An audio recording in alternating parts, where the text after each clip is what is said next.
ம். வகுப்பு நடத்துறப்ப சரி. அமைதியா இருக்கணும். புரியுதா? தொண பேசிட்டு இருக்க கூடாது. வகுப்பு மருத்துவம் பண்றப்ப வாயை மூட்டு கம்முன்னு இருக்கணும். பக்கத்துல யாரும் இருக்கக்கூடாது. புரியுதா? உயிரை கொடுத்து காப்பாத்துற நேரத்துல ஒழுக்கமா நீங்க மட்டும் தான் இருக்கணும். பக்கத்துல யார் தொண பேசுறது என்ன ரெக்கார்ட் ஆகுது எல்லாம் பாக்குறாங்க. புரியுதா? சரி சார், சரி சார். அதாவது நான் இந்த மருத்துவம் பேசுறப்ப தொண பேசுறது பக்கத்துல ஒண்ணுமே இல்ல. அமைதியா சரி சார். இருக்கணும். உங்களை சுத்தி யாரும் இருக்கக்கூடாது. புரியுதா? இந்த வகுப்பு முடியற வரை 10 நிமிஷம் தான் பேசுவோம். 1/2 மணி நேரம் பேசுறப்ப யாரும் இருக்கக்கூடாது. அமைதியா கவனிக்கணும். இது சாதாரணம் சரி இல்ல. சார். சண்டக்கடை கிடையாது. புரியுதா? சரி. எவ்வளவு கஷ்டப்பட்டு எளிமையா கொண்டுட்டு வரோம். எளிமையா நினைக்க கூடாது. போக போக தெரிஞ்சுக்கும். அப்ப உதாசீனப்படுத்தக்கூடாது. பேசாதீங்க, கவனிங்க. சரி சார். பக்கத்தால இல்ல நீங்க போயிட்டாரு. எல்லாத்தையும் துரத்தி விடுங்க எல்லாத்தையும். வைத்தியம் பார்க்கறது சண்டை கிடையாது. சரி சார். அப்படி இருக்கிறவங்க கவனம் அமைதியா இருக்கணும். என்ன சொல்றாங்கன்னு கவனிக்கணும். புரியுதா? சரி சார். அப்படி கவனிக்கலாம். சும்மா தொண பேசுறது பதிவாகவே உலகத்துல எல்லாரும் பார்க்க போறாங்க. நீ எவ்வளவு கஷ்டப்பட்டு நீ சரி சார், சரி சார். சாரி. பரவாயில்ல. அதுதான் பணியுமா. அதாவது எப்பவுமே புரிஞ்சுக்கணும். நம்ம கஷ்டப்படுறோம். நீங்க ஆர்வத்துல சொல்றீங்க நல்லது. வரட்டும், எல்லாரும் வரட்டும். எல்லாரும் குறைஞ்ச செலவில் ஆரோக்கியத்தை பெறலாம். குறைஞ்ச செலவுல ஆர்வமா வரலாம், உள்ள வரலாம். அவர் ரொம்ப வேண்டிப்பட்டவர். அவரு வைத்தியம்னா ரொம்ப இது பண்ணுவாரு. அவர்கிட்ட சொல்லிட்டு இருந்தா கரெக்டா அப்புறம் நான் உங்களை கூப்பிட்டே வந்து காமிக்கிறேன் பாரு அப்படின்னு சொல்லணுங்க. சரிங்க, பரவாயில்ல. அவரெல்லாம் எல்லாரும் வரட்டும். கவலைப்பட வேண்டாம். எல்லாரும் குறைந்த அவருக்கு நான் கேட்கிறேன். நான் பணிவோடு கேட்டுக்கிறேன். சரி சார். ஆமா, அவரும் எல்லாரும் நல்லவங்க தான். ஆனா ஆர்வ கோளாறு இருக்கக்கூடாது. ஆர்வ கோளாறுல புரிஞ்சிட்டு வரணும். வரட்டும். எல்லாரும் நல்ல மக்கள் தான். எல்லாரும் எல்லாத்துக்கும் நான் மதிப்பு கொடுப்பேன். எல்லாத்துக்கும் உயிரா நேசிப்பேன். என்னோட உயிர் போனா தான் நாகராஜ் உயிர் போகணும். புரியுதா? சரி சார். ஆமா, எல்லாரும் நல்லவங்க தான். நான் எதுக்கு கோவப்படுறேன்னா, இந்த மாதிரி நல்ல விஷயம் பேசுறப்ப கவனமா இருக்கணும். சரி சார். ஆஸ்பத்திரிக்கு போனா வாய் மூட்டு இருக்கிறமே இல்லையா? அந்த மாதிரி. ஆனா ஆஸ்பத்திரிக்கு போனா நல்லாகாது. நம்ம உடம்பே டாக்டரா மாத்திரலாம். சரியா? சரி. இப்ப பாருங்க, நேத்து இருந்த கவலைக்கும் இன்னைக்கு இருந்த கவலை மாறிடுதா இல்லையா உங்களுக்கு? கண்டிப்பா மாறி இருக்குங்க. இப்ப போய் இப்ப என்ன பண்ண தெரியுங்களா? இப்ப வீட்டுல 2-3 ஜாமான் இல்லைங்க. இப்ப எங்க அக்காவை கூட்டிட்டு வந்து தோசைக்கல்லு, இந்த வடை சட்டி, காய்கறி, பொரி, கடலை நீங்க சொன்னதெல்லாம் பூரா இப்ப வீட்டுல ஒரு வாரத்துக்கு தேவையானதை வாங்கி வச்சுட்டு இப்பதான் வந்து காய்கறி தயார் பண்ணி வச்சுட்டுங்க உட்கார்ந்து உங்ககிட்ட பேசிட்டு சாப்பிடலான்னு இருக்கேன். இப்போ சிறுநீர் எல்லாம் போக்கு வேகமா குறைஞ்சிருச்சு இல்லையா? சிறுநீர் போக்கு வேகமா சார் குறைஞ்சிருச்சா? கேட்கவே கேட்காதீங்க சார். ஒண்ணுக்கு வள்ளியான வருத்தப்படுற மாதிரி ஆகி போச்சுங்க. சரி, சரி சார். இதான் மந்திரம். சரி மந்திரம். சரி, ஆமா ஆமா. இதுதான் மந்திரம். இதான் மந்திரம் போட்டாச்சு உனக்கு. சீக்கிரம் நல்லாகிற மாதிரி மந்திரம் போட்டாச்சு. சீக்கிரம் நல்லாகிற மாதிரி. சரிங்க சார். மந்திரம் எல்லாம் உங்க முகத்தை பார்த்தோன்னே எனக்கு சரியா போச்சு. நீங்க கொடுத்த பொறிகடலையிலே என்னுடைய அப்பதான் ஆயுஷ் அதிகமாக நேத்துல இருந்தே புரிஞ்சு போச்சு நான். சரி. இப்போ வந்து பாத்தீங்கன்னா பல வகையான நோய்கள் உங்களுக்கு இருக்குதுன்னு சொல்றாங்க இல்லையா? அந்த நோய் கிடையாது. அந்த நோய் அதெல்லாம் வந்து நோய் மாதிரி காட்டுகின்ற அறிகுறிகள் தான். சரிங்க சார். உங்களுக்கு சொல்லிட்டாங்கல்ல 15 சொன்னீங்க. என்ன 15 நோய் இருக்குது. மூல நோய் இருக்குது, முழங்கால் வலி இருக்குது, மூட்டு வலி இருக்குது, சளி நோய் இருக்குது, நெஞ்சு எரிச்சல் இருக்குது, வர மாட்டேங்குது. இதெல்லாம் நோய் தான். யாரு? வெள்ளைக்காரனுடைய வயிற்றுல இதெல்லாம் நோய் தான். வெள்ளைக்காரன் இதெல்லாம் நோய் தான். ஆனா நம்ம வயிற்றுல இதெல்லாம் நோயே கிடையாது. சரிங்க சார். நம்ம வயிற்றுல இதெல்லாம் நோயே கிடையாது. சரியா? ஆமாங்க சார், உண்மைங்க சார். ஏன்னா அது நோய்ங்கிறத ஒண்ணும் இல்லாம அதை நீங்க சரி பண்ணி போட்டீங்க நேத்து. அது நோய் இல்லாத நீ ஏன்டா பயப்படுறேன்னு ஒரு 3 மணி நேரத்துல வந்து எனக்கு உயிரை கொடுத்துட்டீங்க. போயிட்டு இருக்கிற உயிரை டப்புன்னு எமங்கிட்ட இருந்து குறுக்கி அவங்கிட்ட இருந்து புடுங்கி போடான்னு என்கிட்ட வீசிட்டீங்க நீங்க. அவ்வளவுதான் உண்மையிலேயே. அப்ப மரணத்திலிருந்து தப்பிக்க வைக்கிற ஒரே மருத்துவம் இந்த நீர் மருத்துவம். இது திருவள்ளுவர் பரிந்துரைத்தது. திருவள்ளுவர் பரிந்துரைத்ததை உரை எழுதுறவங்க பூரா தப்பா உரை எழுதிட்டாங்க. பொருள் தப்பா போனங்காட்டி இந்த தமிழர்களுக்கு யாருக்கும் தெரியாம போயிடுச்சு. இந்த வாத்தியார் பூரா தப்பு பண்ணிட்டான். வாத்தியார் பூரா ஆமா தவறு. அது இது ஒரு படிச்சுங்க சார். நீங்க படிக்க சொல்லி பக்கத்தை கொடுத்துருந்தீங்கல்ல. ஆமா. அதுல ஒரு பக்கத்துல வந்து வெங்கடேசன் சார் எழுதியிருந்தாரு. அந்த இதுங்க அருந்தியது அற்றன்னு சொல்லியிருக்காரு இல்லங்க. ஆமா.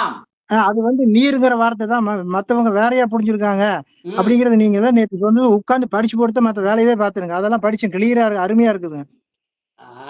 இன்னும் என்ன ஆகுன்னு கேட்டீங்கன்னா, இதுதான் வந்து இதுதான் திருவள்ளுவருடைய அர்த்தத்தை தவறாக கொடுத்து விட்டார்களோ என்று நமக்கு ஒரு அச்சம் வந்துருச்சு. சரிங்க. திருத்தி பாக்குறப்பதான். சரி சார். ஏன்னா அவரும் சாதாரண இந்த மாதிரி மார்க் வாங்குறதுக்கு தான் படிச்சாங்க. நானும் பியூசி வரைக்கும் மார்க் வாங்குறதுக்கு தான் படிச்சேன். மார்க் வாங்குறதுக்கு படிச்சே தவிர அறிவை பெறுவதற்கு படிக்கல, ஆரோக்கியத்தை பெறுவதற்கு படிக்கவே இல்லை. சரியா? ஆமா சார், உண்மை உண்மை. அப்புறம் அவர் அறிவு வேறு, ஆரோக்கியம் வேறு. அறிவு வேறு. ஆமா, அந்த கல்வி இப்ப நம்ம படிக்கிற கல்வி நீட் தேர்வாகட்டும், என்ஜினியரிங் தேர்வு, நீட்டு தேர்வு, மருத்துவ தேர்வு, ஐஏஎஸ், ஐபிஎஸ் இதெல்லாம் வந்து மார்க் வாங்குறதுக்காகவே தவிர ஆரோக்கியத்தை வாங்குவதற்கு கிடையாது. உண்மை உண்மை சார், உண்மை உண்மை, நிதர்சனமான உண்மை. உலகத்துல ஒரே ஒரு செல்வம் தான், உலகத்துல அதுக்கு நிகரான செல்வம் எதுவுமே கிடையாது. ஆரோக்கியம் தான் அனைத்திலுமே சிறந்தது. ஆரோக்கியம் தான் அனைத்திலும் சார். உண்மை உண்மை சார். ஆரோக்கியம் இருந்தா தான் அவன் நடமாட முடியும். தன்னோட சார்ந்து இருக்கிறவங்களை அவன் சரி பண்ணணும்னா முதல்ல அவனுக்கு அந்த நோய்ங்கிற வார்த்தையை விட்டு அவன் வெளியே வரவனுக்கு அதுக்கு முதல் தேவை ஆரோக்கியம். ஆரோக்கியம். சரி, இப்ப இன்னொரு விஷயம் நான் சொல்றேன். இப்ப ஒட்டுக்குடல் சொல்றாங்க. ஒட்டுக்குடல். ஆமாங்க சார். சொல்லுங்க சார். அந்த ஒட்டுக்குடல் வந்துச்சுன்னா வெட்டி எடுத்துறாங்க. ஒட்டுக்குடல் வந்துச்சுன்னா ஒட்டுக்குடல் அப்பெண்டிக்ஸ் ஆபரேஷன் சொல்லுவாங்க. அப்பெண்டிக் ஆபரேஷன் சொல்லுவாங்க. ஆமாங்க சார். அது ஏன் தெரியுமா? இவன் தின்னு தின்னு தின்னு தின்னு தேவையே இல்லாத அந்த ஒட்டுக்குடலையும் கெடுத்து விட்டான்னு அர்த்தம். ஆமாங்க சார். ஒட்டுக்குடல் தேவையே இல்லை. ஒட்டுக்குடல் தேவையே கிடையாது. சரிங்க சார். அது இயற்கையா சும்மா இருக்குது. இயற்கையா வந்து சும்மா உடம்புல ஒட்டிட்டு இருக்குது. இவன் என்ன பண்றான்?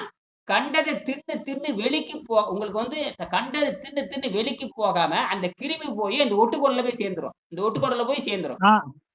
சரி சார். ஒட்டுக்குடல்ல வெடிச்சதுன்னா அப்பவே செத்து போயிடுவான். ஒட்டுக்குடல்ல வெடிச்சதுன்னா ஆமாங்க ஆமாங்க. அதனாலதான் டாக்டருக்கு வெடிச்சிருது, உடனே ஆபரேஷன் பண்ண சொல்றாங்க. அதுவும் இல்லாம நீங்க சொன்ன மாதிரியே முதல் காரணம் என்னன்னு கேட்டீங்கன்னா, நீ பயப்படாத, ஆபரேஷன் உனக்கு தேவையில்லை, உன்னோட உடம்புல இருக்கிற கழிவை எடுத்துட்டு நான் ஆபரேஷனே இல்லாம எல்லாம் சரி பண்றேன். நீங்க அதே மாதிரி நேத்து 3 மணி நேரத்துல ஒரு ஊசி கிடையாது, மாத்திரை கிடையாது, பெட்ல படுக்க கிடையாது, உட்கார்ந்தேன், பொறி கொடுத்தீங்க, டீ கொடுத்தீங்க, என்ன மந்திரம் பண்ணீங்களா, 3 மணி நேரத்துல நான் தீர்வு கண்டேன். இது வரலாற்று சிறப்பு மிக்க சாதனை, உண்மையில சொல்றேங்க. சரி, இதுதான் உண்மை. இந்த உண்மை வந்து இன்னும் கொஞ்சம் கொஞ்சமா. சரிங்க சார். உங்களுக்கு வந்து நான் வந்து நீங்க என்ன சொல்றீங்களோ அதுபடி என்னால 100க்கு 99% அதை கேட்டுட்டு தான் இருக்கிறேன். வேற எதை பக்கம் நாட மாட்டேன் சார். உண்மையில இது வாயில வந்து சொல்றது இல்லை. நீங்க நேர்ல சொன்னப்ப என்ன சொன்னீங்க? நாகராஜ் நேர்ல எல்லாம் என்ன பாராட்டாது, நீ செயல்ல செஞ்சு உன் உடம்ப கொண்டாந்து என்கிட்ட காட்டுன்னு சொன்னீங்க சார். அது உண்மை. அதே மாதிரி ரெடி ஆயிட்டு இருக்கு. நீங்க பயப்படாதீங்க சார். உங்களுக்கு உலகம் பூரா நான் சாட்சி சொல்றேன். ஆனா மக்கள் வரமாட்டேங்கிறானுங்களே சார், அதான் பயமா இருக்கு. என்ன போன ஒரு ஊசி குத்துற ஒரு மாத்திரை போட்டா நல்லா இருக்குங்கிறான். ஆனா நோயை வந்து அவன் மயங்க வைக்கிறான், கிளியர் பண்றது இல்லைங்களே. அதுதான் பிரச்சனைங்க. ஒட்டுக்குடல் வந்து இருங்க. ஒட்டுக்குடல் பண்ணவனுக்கு ஆபரேஷன் பண்ணவனுக்கு திரும்ப வருது, மூளை ஆபரேஷன் பண்ணவனுக்கு திரும்ப வருது. ஆனா முந்தா நேத்து நான் வந்து எனக்கு தெரிஞ்ச ஏதோ ஒரு டாக்டர்கிட்ட போய் பார்த்தா அந்த இனிமே எடுக்கிறத வச்சு நேத்து காலையில இனிமே எடுத்து எனக்கு ஒரு சொட்டு கூட வரல. 2வது உங்களை கான்டாக்ட் வந்து நான் வந்து நீங்க கொடுத்த ஒரே நாள்ல இன்னைக்கு காலையில மோஷன் கிளியரா போச்சுங்களே. அது எந்த வகையில போச்சு? அறுக்கணுங்கிறான், வெட்டணுங்கிறான், குத்தணுங்கிறான். அது எப்படிங்க சார் அது மருத்துவம்? யோசனை பண்ணி பாருங்க நீங்க. உண்மைங்க சார். அதுதான் தெய்வ மருத்துவம். அதுதான் தெய்வ மருத்துவம். ஆமாங்க சார். இதுதான் வெங்கடேசன் கண்டுபிடிச்சார். இப்ப நான் என்ன பண்ண அதை நான் சுருக்கி எளிமைப்படுத்தினேன். அதாவது இப்ப எங்கிட்ட இருக்கிற உணவு கொடுத்தேன். நான் எதுக்கு வாங்கி வச்சிருந்தேன்? எல்லாரும் வந்தா குடுக்கறதுக்காக வாங்கி வச்சேன். அந்த உணவை வச்சே குணப்படுத்துறேன். அந்த உணவை வச்சே சரி சார். அது பசியை கட்டுப்படுத்துறதுக்கு ஆச்சு, மனதை கட்டுப்படுத்துறதுக்கு ஆச்சு, ருசியை கட்டுப்படுத்துறதுக்கு. அதாவதுங்க போன நீ வந்து தண்ணி குடிக்க கூடாது, சக்கரை போட்டு திங்க கூடாது, அதை கூடாதுனாங்க. ஆனா நீங்க போனோம், நீ சக்கரை போட்டு குடுத்தீங்க. நான் கூட கேட்டேன்னு, நீ குடிக்கிறியா இல்லையான்னு என்ன கேட்டீங்க. நீங்க எப்படி இருந்து பாத்தீங்களா? அந்த நீங்க கொடுத்த அந்த சக்கரை தான் நீ சக்கரையவே நிறுத்துச்சு. சரிங்க சார், சொல்லுங்க. நீங்க 4 நாள் கழிச்சு நீங்களே பார்க்கலாம். உங்களுக்கு தானாவே உடம்பு சொல்லிடும், உனக்கு சர்க்கரை இல்லைங்கிறது 4வது நாள்ல சொல்லிடும். ஏன் சார் இன்னைக்கு சொல்றேன் கேளுங்க. இன்னைக்கு காலையில நான் வந்து தண்ணி குடிச்சிட்டு இருந்தேன். இந்த லெமன் டீ வச்சு ஒரு 2 கிளாஸ் வச்சு பிளாஸ்க்ல ஊத்திட்டு கொஞ்சம் கொஞ்சமா குடிச்சேன். ஒரே தடவை தான் பொரிகல்ல சாப்பிட்டேன். நீங்க 2 தடவை சாப்பிடுனீங்க, நான் சாப்பிடவே இல்லை. அதோடய போய் எங்க அக்காவை கூட்டிக்கிட்டு கடை வீதி போய் ஜாமானுங்க எல்லாம் வாங்கிட்டு, காய்கறி வாங்கிட்டு இப்ப வந்து வெட்டி வச்சுட்டு வேக வச்சுட்டு தான் உங்களை கூப்பிட்டு பேசிட்டு தான் சாப்பிடணும்னு உட்கார்ந்துருக்கேன். சரி. அப்ப நீங்க என்ன பண்றீங்கன்னா ஒரு 7 இவரு 7 எட்டு போய் காலுக்கு சாப்பிடுன்னு சாப்பிடுங்க. சொல்லக்கூடாது. நல்லா சுவையா சாப்பிடுங்க. சரி, புரியுதா? உப்பு காரம் கொஞ்சம் சரி அளவா சார். உப்பு காரம் சுவையா சாப்பிடுங்க. தேங்காய் எண்ணெய் விளக்கெண்ணெய் வேண்டான்னா தேங்காய் எண்ணெய் கூட ஊத்திக்கலாம். புரியுதா? இல்ல இன்னும் 2மே ஊத்திட்டீங்க. 2மே ஊத்திட்டேன். 2மே ஊத்திக்கங்க. நல்லா மணமா சாப்பிடுங்க. உப்பு காரம் போட்டு வச்சு அப்பளம் சுட்டு எடுத்துக்கங்க. அப்பளம் 2 எடுத்து சரி. வச்சுக்கங்க. 4 பிரெட் வாங்கி வச்சுக்கங்க. 4 பிரெட் வாங்கி சுட்டு பிரெட் தான் இன்னைக்கு இன்னைக்கு இன்னைக்கு சார் வந்து ஒரு கோதுமை பிரெட்டே வாங்கிட்டு வந்துட்டுங்க. அருமை, அருமை. அதுல தொட்டே சாப்பிட்டுக்கிறீங்க எல்லாம். ஆமா 4 வச்சுக்கங்க. விளக்கெண்ணெய், 4 தேங்காய் எண்ணெய் ஊத்தி ஆ இருங்க சார் ஒரு நிமிஷம் கோச்சுக்காதீங்க. சொல்லுங்க, அதாவது சொல்லுங்க. நீங்க சொன்ன காய்கறி தான் வாங்கினேன். Beetroot, carrot, கோஸு. ஆ அப்புறம் ஒரு கோதுமை பிரெட் வாங்கிட்டேன். சரி. அருமை. அதுல ரொம்ப வச்சு அப்படியே அருமை. நான் தொட்டு சாப்பிட்டுக்கிறேன். சரி. ஒரு அதுல ஒரு 1/2 3 கிலோ பீஸ் வச்சு அளவுக்கு சாப்பிட்டுக்கிறேன். பொரியல் பண்ணிக்கங்க. ஒரு 1/2 கிலோ அல்லது 400 கிராம் அளவுக்கு பொரியல் இருக்கணும். புரியுதா? ஆ இருக்கு சார், இருக்கு சார். அப்புறம் சாப்பிடும்பொழுது என்ன பண்றீங்கன்னா, அந்த அந்த 4 பிரெட்டையும் அது ஒரு தட்டுல வச்சிருங்க. சுட்டு எடுத்துட்டு தட்டுல வச்சிருங்க. தட்டுல வச்சுட்டு, சரி. அந்த ஆ கொஞ்சம் ஈரப்பதமா இருக்கிற மாரி காய தூக்கி மேல வச்சுங்க. நல்ல 3/4 வேக்காடு வந்தா போதுமானது. சரியா? ஆ சரிங்க. வச்சு அந்த ஈரப்பதத்தோட அந்த பிரெட் மேல வச்சுக்குங்க. ரொட்டி துண்டு மேல 4 ரொட்டி துண்டு வச்சு அது மேல வச்சிருங்க. ஆ சரிங்க சார். வச்சுட்டு ஊறுகாய் எடுத்து வச்சுக்கங்க. ஊறுகாய் வச்சுக்கங்க, அப்பளம் வச்சுக்கங்க. 2 அப்பளத்த எண்ணெயில பொரிச்சு எடுத்துக்கங்க. சரியா? ஊறுகாய் இருக்கு சார். இப்போ என்னன்னு கேட்டீங்கன்னா, ம். உங்களுக்கு கிட்னி பிரச்சனை வந்தவனுக்கு நானே எத்தனையோ தடவ சொல்லியிருக்கேன். ஏய்யா கிட்னி இது மோசமா இருக்குங்கிற ஊறுகாய் திங்கிறேன்னு சொல்லுவேன். ம். நீங்க என்னடான்னா ஊறுகாவே சாப்பிடுன்னு நேத்தே சொன்னீங்க. நேத்தே உங்ககிட்ட கேட்டேன். பரவாயில்லைங்க சார். இது எப்படி தெரியுமா? அ ருசியை குடுத்து சரிங்க. உடம்ப சரி பண்றது. ருசியை குடுத்து உடம்ப அதான் சரி அதாங்க. அதாங்க. இது டெக்னிக்கலா அடிக்கிறது. அதாவது மனத ஏமாத்துறது. மனத ஏமாத்தி உடம்ப சரி பண்றது. மனத ஏமாத்தி சரிங்க சார். உண்மை. பாருங்க நாளைக்கு வெளிக்கு சொல்ல சொல்ல இன்னைக்கு நல்லா தூக்கம் வரும் பாரு. இன்னைக்கு நல்லா தூக்கம் வரும். ம்.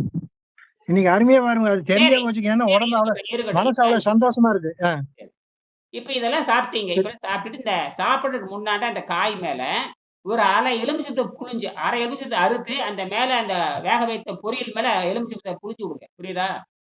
சரிங்க. எலுமிச்சம்பழம் வாங்கிட்டு வந்திருக்கேன். சரிங்க சார். எலுமிச்சம்பழத்த புழிஞ்சு சாப்பிட்டீங்கன்னா ருசி அற்புதமா இருக்கும். ருசி சரிங்க சார். ரொம்ப நன்றி சார். வயிறு நெறைய சாப்பிடலாம். வயிறு நெறைய சாப்பிட்டுக்க. வயிறு நெறைய சரிங்க. சாப்பிட்ட 2 எங்க மணி நேரத்துல சார் அருமையா ஏன் தூக்கம் ஏ வந்துரும். சாப்பிட்ட 2 மணி நேரத்துல அ அருமையா தூக்கம் வந்துரும்.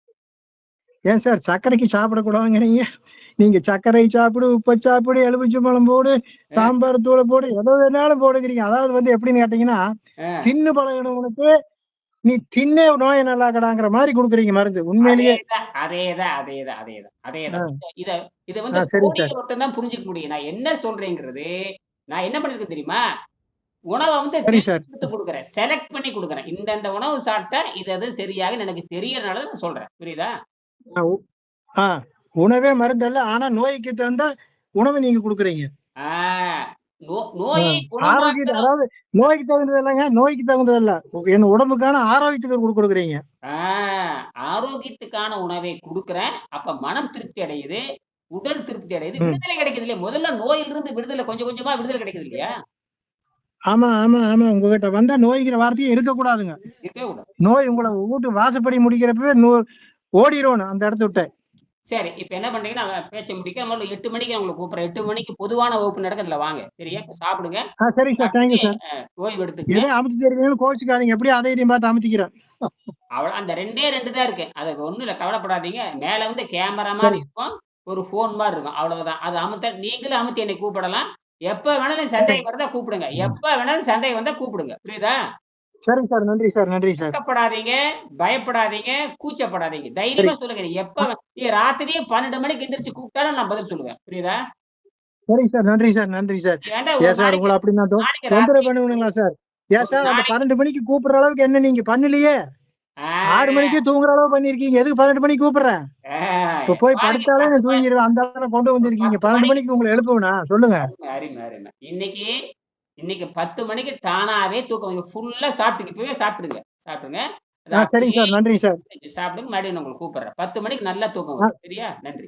சரிங்க சார். நன்றி சார்.